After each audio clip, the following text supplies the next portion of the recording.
I never imagined that at 22, the decision I made in the name of love would become the very chain that bound my heart I for was years. Privileged child, a barrister, schooled abroad, graduated with excellent grade. I had a world before me, and I wasn't desperate for marriage when my husband came along. He had only national diploma.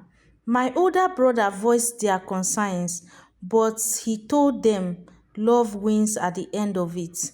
I believe that my family, despite their reservations, gave us their full support. I walked into marriage with hope, a good job, and a determination to make it work. On our wedding day, I made sure my family covered us and heavily. The moment we stepped into our home, I used all the monetary gifts I received to buy a car. I didn't want us to start our life trekking. Back then, my husband earned 30,000 monthly. I told him, let me work and carry the bills while you return to school. I will support you until you stand. He listened. He completed his HND, served, and I pleaded with my brother to help him further. My brother refused to sponsor him abroad, fearing he might change, but insisted secured him a job. By then, I had my first son.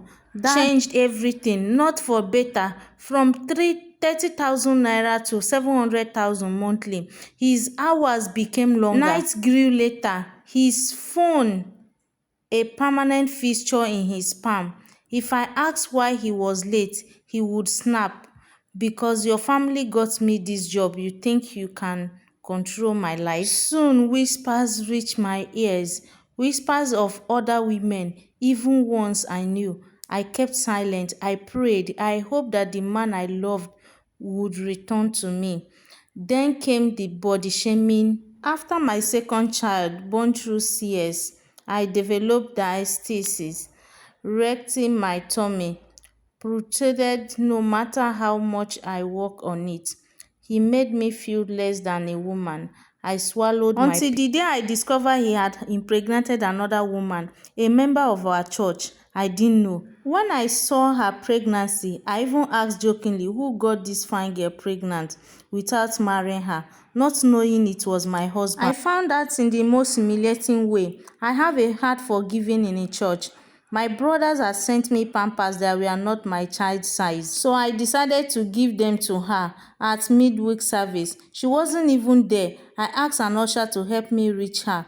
That usher pulled me. I know envying you at all. You are giving your husband baby mama things. I asked her to repeat herself. She said, my heart pounded. My palms trembled. I was shaking. I called my husband immediately. He didn't pick. That night, I was told he had an accident. A trailer had climbed over his car. He had been on his way to see her when it happened. I stayed.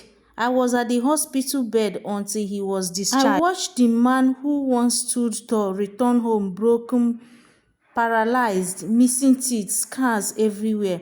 And do you know the only thing I have left for him now? Hate. I fight for divorce, and now the world, family, friends, society is against me. They tell me no matter what, your husband needs you now. But where was I in his moment of joy? He only needed me when he was in distress. What about the baby mama? Does she not have hands to wipe his tears now? I am not a desperate woman. I am not a weak woman. I am a woman who gave her youth, her career, her finances, her loyalty, her prayer, and her soul, and was repaid with betrayal, humiliations, and scars you cannot see. If I were your sister, what would you tell me? I am drowning in emotional blackmail, and I am tired of being told that my pain is a secondary to his suffering. Please, I need your very own opinion in the comment section. This is what I'm going through, and I need your when I received this message in my DM, it was so pathetic and so disheartening. So she asked me to keep her anonymous, and she'll be waiting for people's suggestion because the family has been against her, saying a lot of things, a lot of people saying their opinion about how they view the whole stuff. So she will be waiting for your opinion.